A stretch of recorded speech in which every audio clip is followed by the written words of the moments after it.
If you're constrained to quiet practice or pad practice, and especially if you're busy and short on time, I know all of us are, here are the 3 most crucial things you can practice on your pad every day and make sure you're getting better at the drums away from your kit. You can get better at the drums away from your drum set. I'm going to show you exactly how. Let's dig in.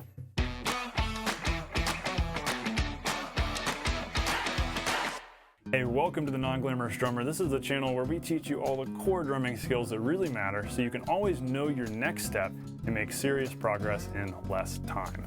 While you're here, check out my free guide, my free gift to you, Your Drumming Progress Blueprint. This outlines all the different stages of drumming so you can identify which stage you're in, which stage you're heading toward, what your next step is to get there, and exactly what you need to do, what you need to practice, what to work on to take action and get results and continue progressing. This is clarity and direction. This is how you get out of ruts and how you stay motivated and how you reach your drumming goals and your drumming dreams. This is really going to help you out. So go download it, no brainer, grab it for free. Let's dig into today's lesson. This is one of those topics that honestly is very near and dear to my heart because I lived in an apartment for 2.5 years as a gigging drummer right after my wife and I got married. And so I was having to figure out, what do I practice when it's too much effort to set up the whole kit in my living room in my 450 square foot apartment and muffle down the kit and try to practice quietly. I did do that a few times, but honestly, I spent more time practicing on my pad. And what that time taught me was, all right, there are a couple of certain things where if I practice these on my pad for a few minutes before going to this rehearsal or going to this gig, my playing feels better at the gig. That's a really great thing. If you can sit there quietly in your living room and play something on your pad and then go get on the kit when you're playing with your band and suddenly your playing feels better, that's big. And so that's what we're getting at today. That's what I want to teach you how to do. So we're just going to talk through some basic things, some very basic things, and then just some simple exercises you can use regularly on your pad that directly carry over onto the kit. Let's get going. I'm excited about this. I know that it's super non-glamorous, but we have to start with the basics of grip. If you've seen me, heard me talk about this a million times before, longtime fan of the channel, it's okay, you can skip a couple minutes ahead where we talk about the next thing.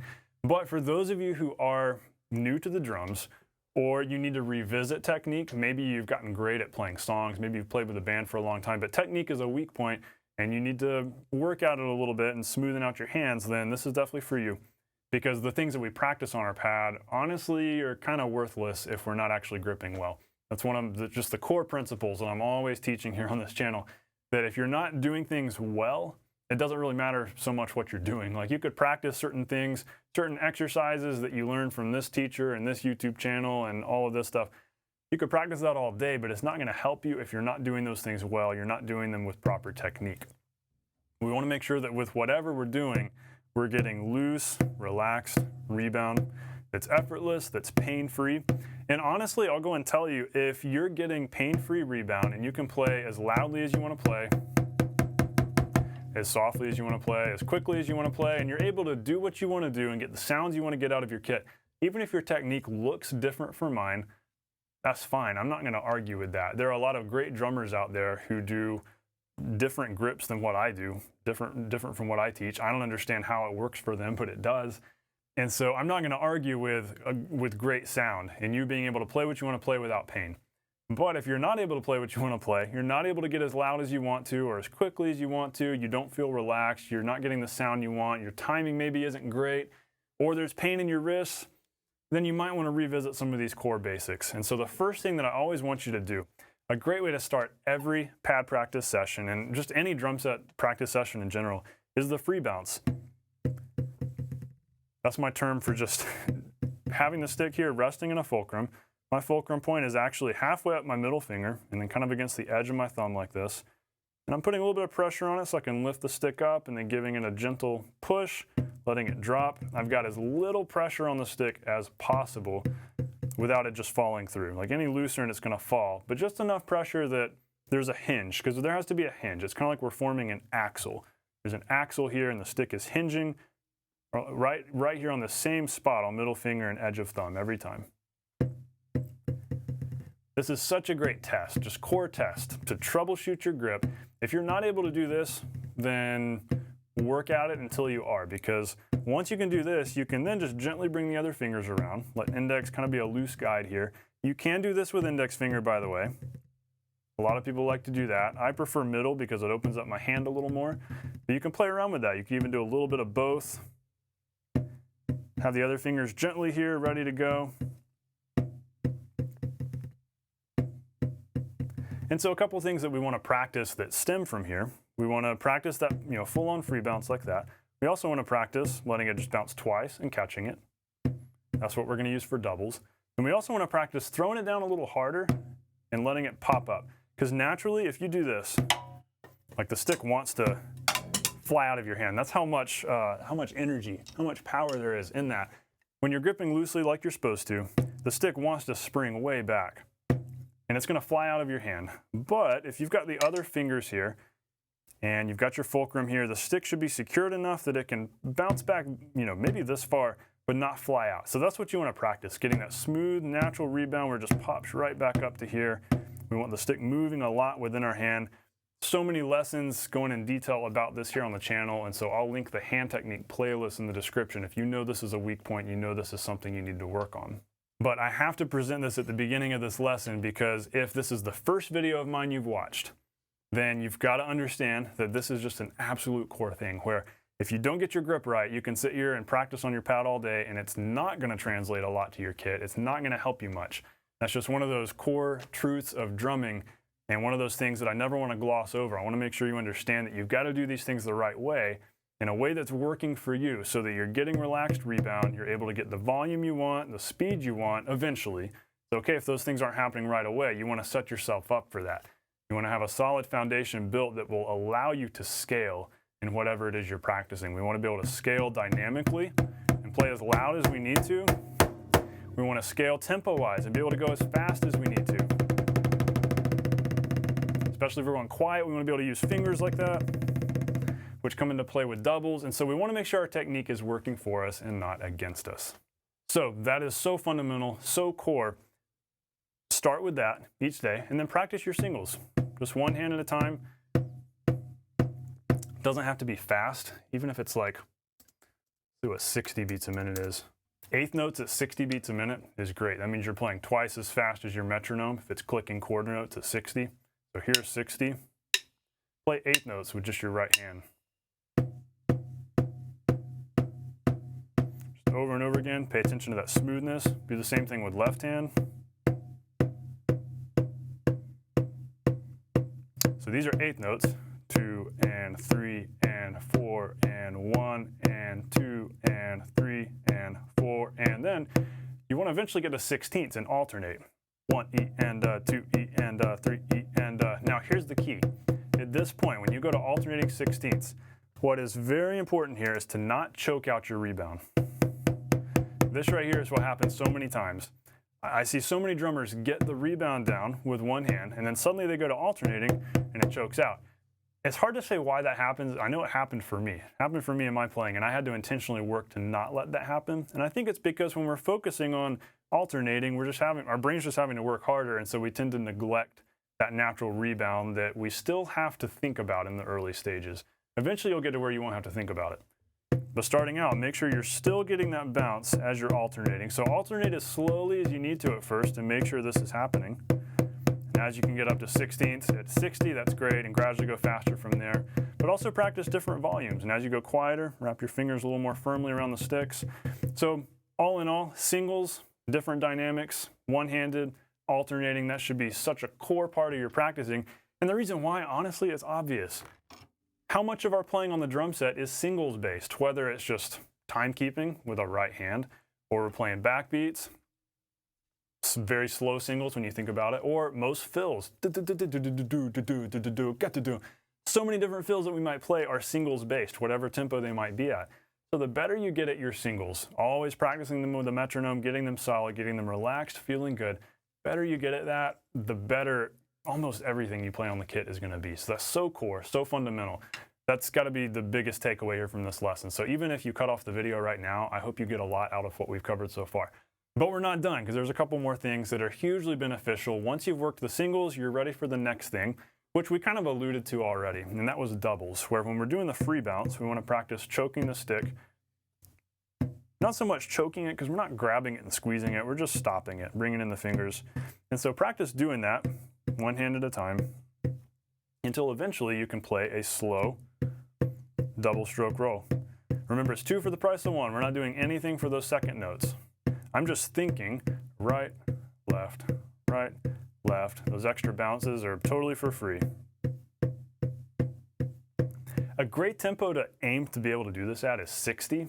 If that feels too slow, it's okay to go 70, and 80 is kind of a fun sweet spot. But if you can do 16th singles like this, 1 E and 2 E and 3 E and 4 E, and be able to do that slowly, that is your foundation for playing a really good double stroke roll. Most people get to a place where they can play that kind of double stroke roll. And I mean, that might be useful in some scenarios, but we also want to be able to play a loud, open, clean, even double stroke roll like this,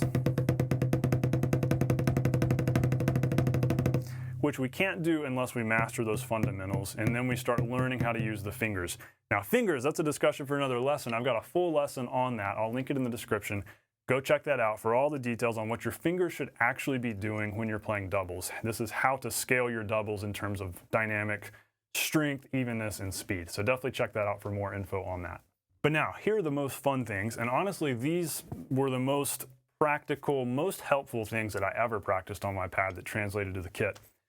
There was a time in my playing, while I was living in an apartment, that I realized one of my weak points, one of the things I wasn't doing well, was one-handed hi-hat 16th patterns, like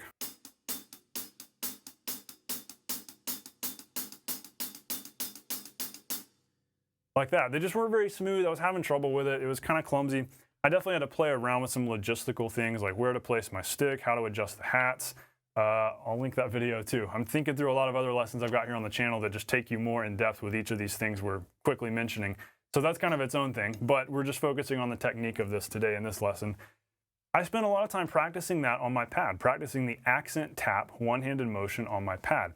And here's a tip for you. If you're having trouble with any kind of accent tap 16th groove on the hats, maybe it's like 70 beats a minute, 80, 85, that can get pretty quick. If you're having trouble with that, then take a break from practicing on your hats, take a break from the kit, sit down at your pad, and practice it on your pad. That's what we're going to break down now. So there's a couple different ways to approach this, and the first is just going very slow and thinking in terms of playing an accent, but choking out the rebound immediately after, like that. So we hit the pad by bringing in our fingers, squeezing a little bit, we choke the rebound out. So you can see how the stick comes down, it bounces to about right here, then snaps back in place right here. So now we're ready to play a tap much more quietly. So choking it out, then tap.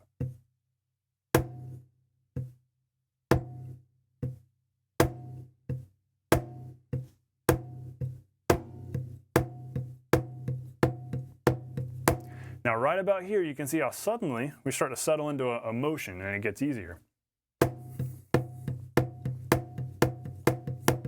Where it's just an up and down. My hand's just going up and down. So, all right, let's unpack a little bit more of that. So starting out, all you've got to think is loud, soft, very slowly. We're just thinking quarter notes. 1, 2, 3, 4. 1 and 3 are loud, 2 and 4 are soft. We're choking out the rebounds so that we've got the stick just like an inch above the head. So then we can play that soft tap. Loud, soft, accent, tap, accent, tap. So that might be your best strategy for getting this together. That's how I like to teach it. So we start off super slow. And then as we get faster, what starts to happen is this up and down motion, where eventually we're not having to choke the rebound so much. We can use this up and down. So depending on where you're at in your playing, you might resonate with one of these methods, but what you might want to try instead, so you can either do what I just showed you, start really slow with like that, or you can go a little quicker and practice going down, up, down, up, down, up. So the stick is rebounding a little bit, but then we're just gently dropping it, gently tapping the drum as our wrist comes back up. And so it's easier to play softly because of how our wrist is going up. We're just gently tapping on our way up, then whipping the stick back up. So down, up, down, up, down, up, down, up, down, up. is that 80 to 90 beats a minute range, playing eighth notes, and so that might be a place you want to start, like 80 beats a minute, eighth notes. You can just pick up on this wherever you feel like you're at in your playing. Figure out what step you need to start on, whether it's the slow accent, tap, where we're choking the rebound, or start a little bit more moderately and see if you can get this happening. Because this is where we want to get, no matter what, we want to get to here. And as we go faster, it's just a natural motion where we're just going down, up, down, up.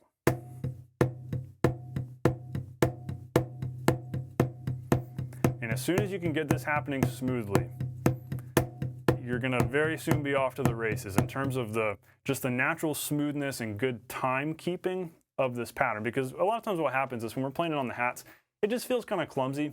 But if you can play this smoothly on your pad, you're then going to be able to translate it to the hats and it's going to be smooth. The rebound might feel a little bit different depending on where you're placing your stick, whether you're on top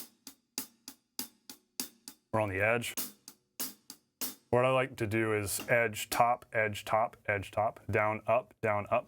So there is some wrist, a little bit of arm involved here. It's not purely rebound that we're using. We're kind of manipulating that, and we're definitely using a lot of wrist here.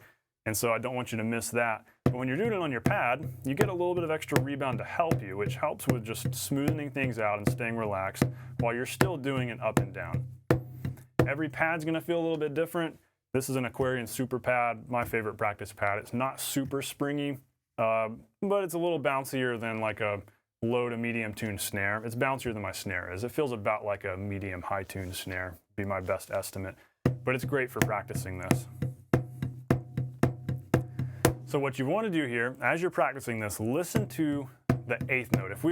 As we're going faster, we can count these as sixteenths. 1 E and a, 2 E and a, 3 E and a, 4 E and a, because when we get to a faster groove, 1 E and a, 2 E and, we want to fill these as sixteenths. So we could go ahead and do that. 1 E and a, 2 E and a, 3 E and a, 4. And as we're playing this, we want to listen to the eighth notes, to the accents. 1 and 2 and 3 and 4 and. So whatever tempo you're at, whether you're still going really slow or you're starting to get quicker, be right there with your metronome. Stay with your metronome and listen to those eighth notes and make sure that they're steady in time. Bum, bum, bum, bum. Don't worry so much about the note in between. Once you've got the motion down, that extra note's going to happen automatically. Focus on keeping the accent in time.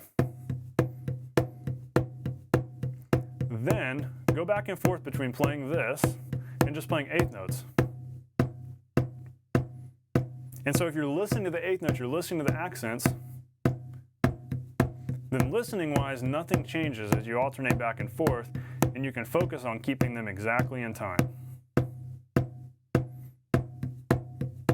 Ba, ba, ba, ba, ba, ba, ba, ba, ba.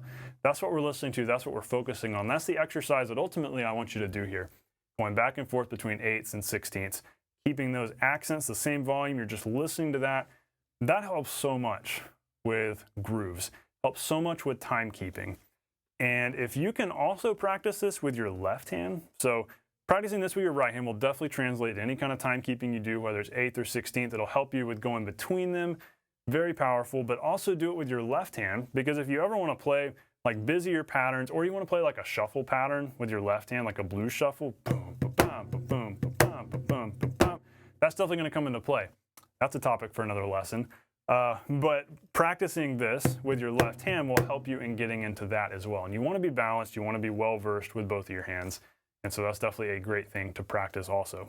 All right, one more thing, kind of along the lines of what we're doing here, where the first thing I showed you with molar two-stroke accent tap, was choking out the rebound so that you could play a tap.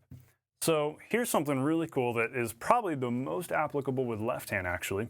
But it's where we want to play just a measure of 16th notes. 1 E and a, 2 E and a, 3 E and a, 4 E and a, but we want to accent 2 and 4. 1 E and a, 2 E and a, 3 E and a, 4 E and a. So we're using that choked out rebound to immediately play those soft ghost notes right after. And we're also having to go from the ghost notes to a loud note, which means we're having to practice lifting the stick, whipping it down. There's a lot of similarities between the molar two-stroke, the accent tap, and what we're doing here with ghost notes. And so practice doing this cleanly. Go as slow as you need to go. 1 E and on that be lifting your hand. 2 2, choke, E and 3, E and 4, E and Practice those motions. This is all about the motions, and you can very much master these on your pad, which is so cool. So practice it with each hand individually. 1, E and 2, E and 3, E and 4, E and The goal is for the accents to be the same volume each time, and for all of those ghost notes to also be the same volume each time. So they're nice and steady, nice and smooth, and you're practicing maintaining this big dynamic difference. So you're building the ability to ghost, to play ghost notes in your groove. So you could be playing all these random ghost notes while throwing in backbeats, and you've got that dynamic control with your hand, which all comes down to the technique, that whipping, that choking, all of those details play into that. And when you work this on your pad and you master this on your pad, it naturally translates to the kit, and suddenly your playing becomes more dynamic and more intricate. I promise you that if you practice all these things I showed you today, you are really going to grow on the drum set, even if you're just on the pad. Ultimately, we probably did cover a little more than 3 things, even though the title said 3 things. The big 3 areas were grip fundamentals / singles, so that was number 1.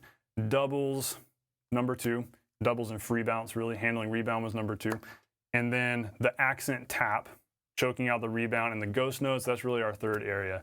And so if you practice each of those 3 areas, that covers pretty much all of the technique, all of the motion that you need to use on the kit, generally. Of course, we can always go more specific with things.